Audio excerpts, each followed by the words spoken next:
مفتی صاحب یہ ہم دکاندار ہیں، عورتیں آتی ہیں بقدر ضرورت ان سے بات کر سکتے ہیں؟ اصل میں یہ دکاندار جو ہے یا ڈاکٹر یونیورسٹی میں پڑھنے والے یہ بہت گناہ کرتے ہیں، بد نظری کرتے ہیں، گپ شپ لگاتے ہیں، سیریس نہیں رہتے ہیں، ہنسی مذاق کرتے ہیں، اختلاط کرتے ہیں، سب گناہگار ہیں۔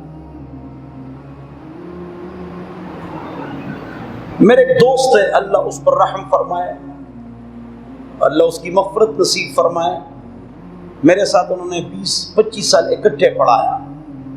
وہ ایسے متقی عالم تھے کہ وہ سائیکل پر گھومتے تھے، موٹر سائیکل نہیں خریدتے تھے، اور 2 مدرسوں میں پڑھاتے تھے۔ جہاں میں ہوتا تھا میرے ساتھ پڑھاتے تھے، مجھے مدرسے والوں نے نکال دیا کیا تو وہ بھی نکل جاتے تھے۔ مجھے مدرسے والے اس لیے نکالتے تھے کہ آپ کے پاس لوگ بہت آتے ہیں، تو میں نے کہا لوگ مسئلے پوچھتے ہیں نا، آپ کو کیا تکلیف ہے؟ ٹھیک ہے نا جی۔ بہرحال تو وہ میرے ساتھ نکلتے تھے۔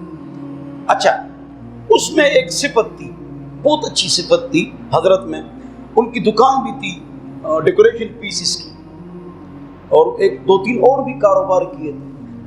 وہ کہتے تھے مجھے قاری شفیع الرحمن صاحب، قاری شفیع الرحمن صاحب عالم تھے، حافظ تھے، قاری تھے، ولی کامل تھے، نیک تھے۔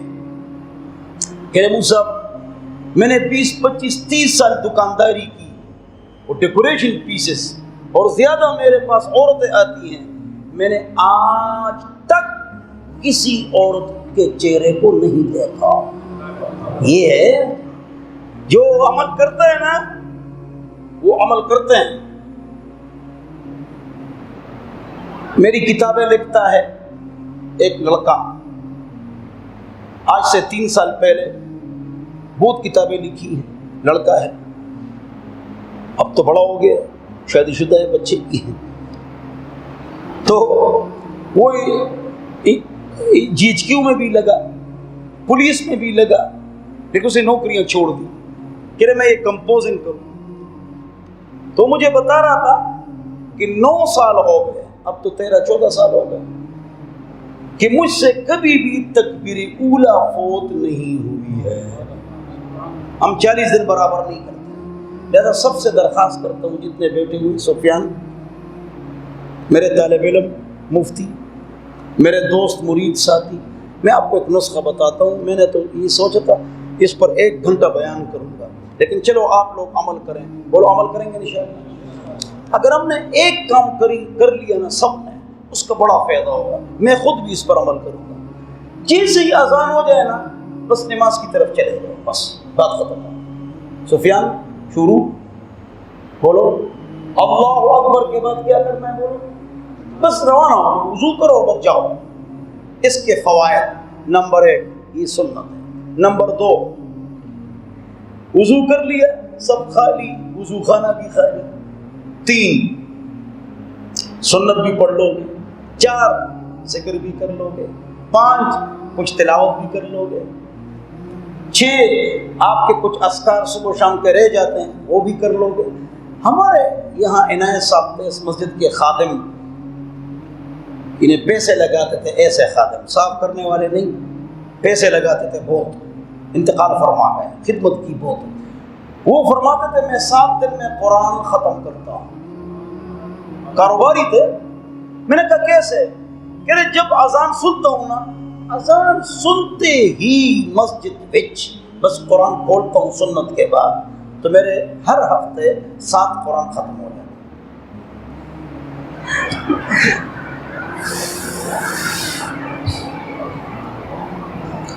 میرے والد صاحب مجھے بڑے بڑے بزرگوں کے پاس لے جاتے تھے کہ ان کے لیے دعا کرو۔ میرے لیے بہت بڑے بڑے بزرگوں نے دعائیں کی ہیں۔ ایک عبداللہ درخواستی صاحب ہے، اور مولانا امیر بجلیگر صاحب ہے، اور جامعہ درویشیہ صدر حسن جان صاحب، ان کا جو مدرسے کے بڑے تھے، کیا نام تھا، فقیر محمد صاحب اشرف علی تھانوی سے بیت تھے، انہوں نے دعا کی، بڑے بڑے بزرگوں نے، حاجی عبدالوہاب صاحب بڑے۔ تو کہہ رہے ہم ملاقات کے لیے چلے گئے، حضرت فقیر محمد صاحب درویشیہ، پشاور حضرت تھانی صاحب کے خلیفہ تھے. حضرت تھانی صاحب فرماتے تھے سب لوگ میرے مرید روتے ہیں.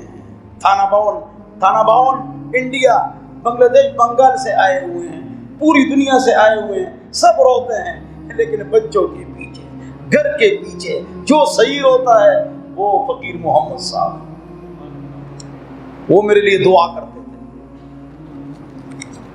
تو والد صاحب فرماتے تھے کہ میں چلا گیا ان کی ملاقات کے لیے، جاتے تھے، مجھے بھی ایک بار لے گئے، وہ حضرت نہیں تھے.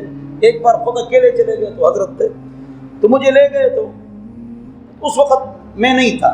توجہ، چھوڑو گھومنے پھرنے تو پیچھے مت دیکھو. ایک چھوٹا سا بچہ ہوگا تو سورج کو دیکھو، بچے کو کیوں دیکھو. اچھا میں کیا بتا رہا تھا؟ ہاں، تو میرے والد صاحب فرما گئے کہ ہم گئے تو انہوں نے کہا کھانا کھایا ہے؟ تو ہم نے کہا نہیں کھایا ہے. تو انہوں نے کہا تو مطعم میں بھی کھانا ختم ہو گیا، لنگر میں، تو آپ کہاں سے لائیں؟ تو آپ کھاتے ہیں نا، کھا کے آ جاتے ہیں نا، تکلف نہیں. پھر فرمایا والد صاحب نے کہ وہ بس دنیا کی بات ہے، ٹریکٹر، پولا، پیسے. میں نے کہا یہ کیسا بزرگ ہے؟ ٹریکٹر، پیسے، پولا، پٹے، زمیندار، دیکان، یہ بات ہے. یہ انسان ہے، دل میں آ جاتا ہے نا، دل میں. اچھا، دل میں اگر کسی کے خلاف بدگمانی آ گئی اس پر گناہ نہیں ہے. دل میں تکبر ہوتا ہے کوئی گناہ نہیں، بدگمانی آ گئی کوئی گناہ نہیں.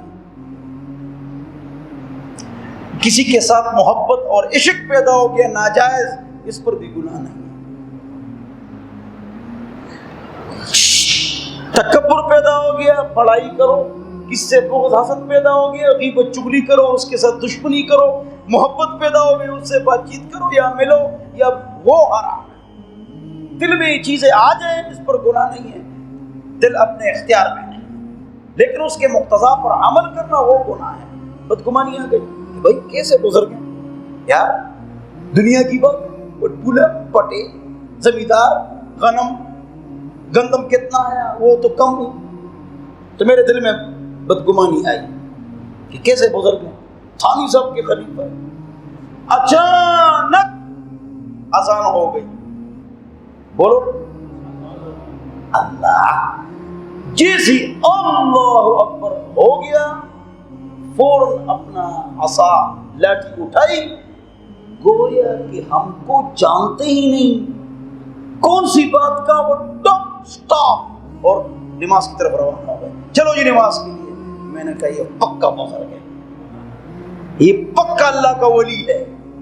حدیث میں آتا ہے، اماں جی عائشہ فرماتی ہے حضور ہمارے ساتھ بات چیت کرتے، دنیا کی بات چیت کرتے، گپ شپ لگاتے، جیسی اذان ہو جاتی گویا کہ وہ ہم کو جانتے ہی نہیں، اٹھ کے روانہ ہو جاتے. بولو عمل کریں گے انشاءاللہ. آج سے ہاتھ اٹھاؤ، اس پر عمل کرو. ماشاء اللہ کو عزت ہے. اب عصر کی اذان ہو جائے گی، جہاں بس مسجد کی طرف جاؤ، تلاوت کرو، ذکر کرو، نفل پڑھو. بولو انشاءاللہ. عمل کرو گے انشاءاللہ؟ میں بھی عمل کروں گا، میرے بھی عمل نہیں ہے، میں بھی کمزور